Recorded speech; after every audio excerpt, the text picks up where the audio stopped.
Hello കൂട്ടുകാരെ, ഇന്ന് നമുക്ക് സോയാബീൻ വെച്ചിട്ട് നല്ലൊരു ബിരിയാണി തയ്യാറാക്കാം കേട്ടോ. വളരെ സിമ്പിളായിട്ട് തയ്യാറാക്കാൻ പറ്റുന്ന ബിരിയാണി, നല്ല ടേസ്റ്റിയാണ് കേട്ടോ. അപ്പോൾ അതെങ്ങനെ തയ്യാറാക്കേണ്ടതെന്ന് കണ്ടാലോ, നേരെ വീഡിയോയിലേക്ക് പോകാം.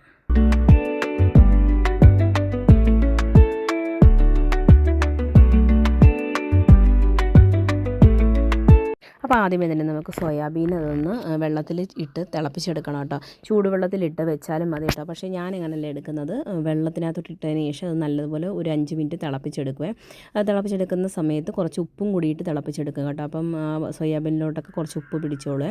അതിനുശേഷം നല്ലതുപോലെ കഴുകിയതിന് ശേഷം നല്ലപോലെ അതിനകത്തുള്ള വെള്ളമൊക്കെ പിഴിഞ്ഞെടുത്ത് ഇതുപോലെ എടുക്കുവേ. 2-3 വട്ടം കഴുകി പിഴിഞ്ഞെടുക്കണേ. അതവിടെ വെച്ചിട്ടുണ്ട്. ഒരു കുക്കർ എടുക്കുക. കുക്കറിനകത്തേക്ക് 1 ടേബിൾ സ്പൂൺ എണ്ണ ഒഴിച്ച് കൊടുക്കുകയാണ്. ഞാനിവിടെ സൺഫ്ലവർ ഓയിലാണ് ഉപയോഗിച്ചിരിക്കുന്നത്. വെളിച്ചെണ്ണ വേണമെങ്കിൽ വെളിച്ചെണ്ണ ഉപയോഗിക്കാം. പിന്നെ എല്ലാ സ്പൈസസും, നമ്മുടെ ഏലക്ക, പട്ട, ഗ്രാമ്പു, വലിയ ജീരകം, പിന്നെ ഒരു ബേ ലീഫിൻ്റെ ഇലയും കൂടി ഇട്ട് അതൊന്ന് മൂത്ത് വരുന്ന സമയത്ത് നമുക്കതിലേക്ക് 2 സവാള നീളത്തിലരിഞ്ഞതും കൂടി ചേർത്ത് കൊടുക്കുന്നുണ്ട്. പിന്നെ ഒരു പച്ചമുളകും കൂടി ചേർത്ത് കൊടുത്തതിന് ശേഷം നല്ലതുപോലെ വഴറ്റിയെടുക്കണം. നമ്മുടെ സവാളയൊക്കെ നല്ലതുപോലെ ഒന്ന് വഴണ്ടി വരുന്ന സമയത്ത് നമുക്കതിലേക്ക് 1 ടേബിൾ സ്പൂൺ ഇഞ്ചിയും വെളുത്തുള്ളി പേസ്റ്റും കൂടി ചേർത്ത് കൊടുക്കാം കേട്ടോ. അതും കൂടി ചേർത്ത് കൊടുത്തതിന് ശേഷം ഒന്നുകൂടെ വഴറ്റിയെടുക്കുക. ഇഞ്ചിയുടെയും വെളുത്തുള്ളിയുടെ ഒക്കെ ഒരു പച്ചക്കുത്തൽ മാറിയെന്നും വരെ ഒന്ന് വഴറ്റിയെടുക്കണം. അപ്പോൾ അത് ഇഞ്ചിയുടെയും വെളുത്തുള്ളിയുടെ ഒക്കെ പച്ചക്കുത്തൽ മാറിയിട്ടുണ്ട്. അതിനകത്തേക്ക് 2 തക്കാളി നീളത്തിലരിഞ്ഞതും കൂടി ചേർത്ത് കൊടുത്തതിന് ശേഷം തക്കാളി ഉടഞ്ഞ് വരുന്നിടം വരെ നല്ലതുപോലെ വഴറ്റിയെടുക്കണം കേട്ടോ. തക്കാളിയൊക്കെ നല്ലതുപോലെ ഉടഞ്ഞ് നല്ല ഇതായിട്ട് വരണം. അതുവരെ ഒന്ന് വഴറ്റിയെടുത്തതിന് ശേഷം അതിനകത്തേക്ക് പൊടികൾ ചേർത്ത് കൊടുക്കുക കേട്ടോ. ഇനി അതിനകത്തേക്ക് 1/2 ടീസ്പൂൺ മഞ്ഞൾപ്പൊടി, 2 ടീസ്പൂൺ കാശ്മീരി മുളക് പൊടിയാണ് കേട്ടോ ചേർക്കുന്നത്. പിന്നെ ബിരിയാണി മസാല 1 ടേബിൾ സ്പൂൺ ചേർക്കുന്നുണ്ട്. ബിരിയാണി മസാല ഇല്ലാത്തവരാണെങ്കിൽ ഗരം മസാല ചേർത്താൽ മതിയേ. പിന്നെ അതിനകത്തേക്ക് നമ്മുടെ പൊടിയുടെയൊക്കെ ഒരു പച്ചച്ചൊവ മാറിയതിന് ശേഷം 2 ടേബിൾ സ്പൂൺ തൈര്, അധികം പുളിയില്ലാത്ത തൈര് വേണം ചേർത്ത് കൊടുക്കാൻ. കാരണം ഈ പുളി ഇല്ലാത്ത തൈര് ചേർക്കുന്നതെന്ന് വെച്ചാൽ നമ്മൾ തക്കാളിക്ക് പുളിയുണ്ട്. അപ്പം തൈരിന് ഓവർ പുളിയായിപ്പോയി കഴിഞ്ഞാൽ പിന്നെ കഴിക്കാനൊരു സുഖം ഉണ്ടാകത്തില്ല കേട്ടോ. അതുകൊണ്ടാണ്. അപ്പം അതൊക്കെ ഒന്ന് വഴറ്റിയതിന് ശേഷം ആ ഒരു എണ്ണയൊക്കെ തെളിഞ്ഞ് വരുന്ന സമയത്ത് നമുക്കതിനകത്തേക്ക് സോയാബീൻ ചേർത്ത് കൊടുക്കാം കേട്ടോ. ആവശ്യത്തിനുള്ള ഉപ്പും കൂടി ചേർത്ത് കൊടുക്കുന്നുണ്ട്. പിന്നെ ചോറിനും കൂടി ചേർത്ത് വേണം ഉപ്പ് ചേർത്ത് കൊടുക്കാൻ കേട്ടോ. അപ്പോൾ ഞാനിപ്പോൾ കുറച്ച് കൂടുതൽ ഉപ്പ് ചേർത്ത് കൊടുക്കുന്നുണ്ട്. അതിനുശേഷം നല്ലതുപോലെ ഒന്ന് വഴറ്റിയെടുക്കണം. നമ്മുടെ മസാലയൊക്കെ അതിനകത്തൊന്ന് പിടിച്ച് വരുന്നിടം വരെ ഒന്ന് വഴറ്റിയെടുക്കാവേ.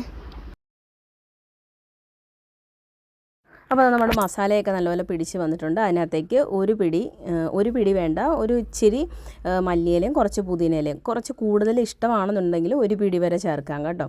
അതും കൂടി ചേർത്ത് കൊടുത്തതിന് ശേഷം ഒരു 1/4 കപ്പ് വെള്ളം, നമ്മുടെ കുക്കറിലാണ് വെക്കുന്നത്. അപ്പോൾ ഒരു 2 വിസിലടിക്കണം. 1/4 കപ്പ് വെള്ളം ഒഴിച്ചതിന് ശേഷം ഒന്ന് മിക്സ് ചെയ്ത് കുക്കറിൽ വെച്ചിട്ട് 2 വിസിൽ നമുക്ക് അടിച്ചെടുക്കാം കേട്ടോ. എന്തിനാണെന്ന് വെച്ചാൽ നമ്മൾ സോയാബീൻ ഇങ്ങനെ ചെയ്യുമ്പോൾ അതിനകത്തേക്ക് നല്ല ആ ഗരം മസാല, മസാലകളുടെ ഒക്കെ ആ ഒരു ഫ്ലേവർ പിടിക്കും കേട്ടോ. അതിന് വേണ്ടിയാണ് ഒരു 2 വിസിലടിച്ചതിന് ശേഷം നമുക്കിത് തുറന്ന് നോക്കി എടുക്കാം കേട്ടോ. അപ്പോൾ ഇത് ആ കറക്റ്റ് വെള്ളമാണ് കേട്ടോ ഒഴിച്ചു കൊടുത്തിരിക്കുന്നത്. ഇപ്പോൾ ആ വെള്ളം ഒന്നുമില്ല, കറക്റ്റ് വെള്ളത്തിലൊക്കെ നമ്മുടെ ഇത് വന്നിട്ടുണ്ട്. ഇനി നമുക്കിതിനകത്തേക്ക് കുതിർത്ത് വെച്ച അരി ചേർത്ത് കൊടുക്കാം.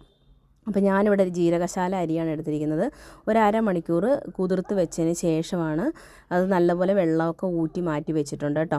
അപ്പോൾ 1 കപ്പ് അരിയാണ് കേട്ടോ എടുത്തിരിക്കുന്നത്. ആ 1 കപ്പ് അരിയും കൂടി അതിനകത്തേക്ക് ഇട്ട് കൊടുക്കാം. ജീരകശാല അരി ഇല്ലാന്നുണ്ടെങ്കിൽ ബാസ്മതി റൈസ് ഉപയോഗിച്ചാലും മതി കേട്ടോ. അപ്പോൾ ഞാനിവിടെ ജീരകശാല അരിയാണ് എടുത്തിരിക്കുന്നത്. 1 കപ്പിന് 2.5 കപ്പ് വെള്ളം വന്ന രീതിയിലാണ് വെള്ളം ഒഴിച്ച് കൊടുക്കുന്നത്. അതും കൂടി ഒഴിച്ച് കൊടുത്തതിന് ശേഷം ഒന്ന് മിക്സ് ചെയ്ത് കൊടുക്കണേ. മിക്സ് ചെയ്ത് കൊടുത്തതിന് ശേഷം നമുക്കിത് അടച്ച് വെച്ചൊരു 2 വിസിലടിക്കാം.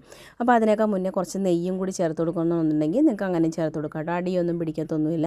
അപ്പോൾ കുറച്ച് നെയ്യും കൂടി ചേർത്ത് കൊടുത്താൽ നല്ല ഫ്ലേവറും കിട്ടും. അതിന് വേണ്ടി ഒരു 2 ടീസ്പൂണോ 1 ടീസ്പൂണോ നെയ്യും കൂടി ചേർത്ത് കൊടുത്തതിന് ശേഷം അടച്ച് വെച്ച് നമുക്കിത് 2 വിസിലടിക്കാം. ഓവർ ഫ്ലെയിമിൽ വെക്കരുത്, ഒരു മീഡിയം ഫ്ലെയിമിൽ വെച്ചിട്ട് 2 വിസിൽ വരെ അടിച്ചെടുത്താൽ മതി. അത്രയേ ഉള്ളൂ. നമ്മുടെ സോയാബീൻ ബിരിയാണി ഇവിടെ റെഡി ആയിട്ടുണ്ട്. വളരെ ടേസ്റ്റി ആയിട്ട് സിമ്പിളായിട്ട് തയ്യാറാക്കാൻ പറ്റുന്നൊരു സോയാബീൻ ബിരിയാണിയാണ്. അപ്പോൾ എല്ലാവരും ട്രൈ ചെയ്ത് നോക്കുക. എല്ലാവർക്കും വളരെയധികം ഇഷ്ടപ്പെടും. ഒരു റൈത്തയോ സാലഡോ ഉണ്ടെങ്കിൽ വേറെ ഒരു കറിയും വേണ്ട കേട്ടോ. അത്ര ടേസ്റ്റിയാണ്. അപ്പോൾ വെജിറ്റേറിയൻകാർക്കൊക്കെ വളരെ ഉപകാരപ്പെടുന്നൊരു വീഡിയോ ആണ്. എല്ലാവർക്കും ഷെയർ ചെയ്ത് കൊടുക്കുക. അപ്പോൾ ഇതുപോലുള്ള പുതിയൊരു വീഡിയോ ആയിട്ട് വരുന്നിടം വരെ thanks for watching. Thank you. By.